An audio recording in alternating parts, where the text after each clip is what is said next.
Last December, U.S. Secretary of State Hillary Clinton acknowledged the significant democratic changes going on in Burma when she became the first senior American official to visit the country in decades. She met with government officials and the celebrated opposition leader Aung San Suu Kyi. This is part of the ongoing normalization of diplomatic ties with Burma, between Burma and the United States. It comes, of course, on the heels of Aung San Suu Kyi's visit to the United States in September, as well as President Thein Sein's visit to the General Assembly in New York, as well as Secretary Clinton's visit last year, which was the first visit of a high-ranking U.S. diplomat to Burma in over 50 years. So this is in part to encourage and to recognize the ongoing reform process that is taking place in Burma, the quite extraordinary reforms that have taken place over the past year, as well as to continue to push and encourage those reforms to move forward, because of course there are still very important issues that need to be addressed as Burma moves forward. Susan Hayward of the semi-independent U.S. Institute of Peace says President Obama will use his visit to press the Burmese authorities on the serious human rights violations still ongoing in the country.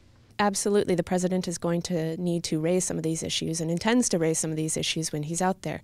Questions of the political prisoners, of the violence that's happening in Rakhine, and the situation of the Rohingya certainly need to be at the top of the list, as well as there's multiple peace processes that are taking place that need to continue to move forward, and ongoing violence in Kachin State, the ongoing civil war that's taking place there.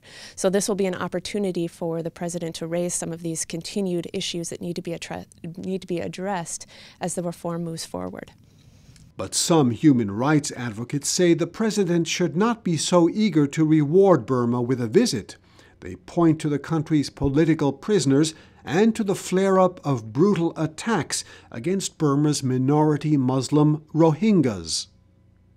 Burma's government needs to understand that the Rohingya are Burmese citizens. They need to be allowed to live in Arakan State.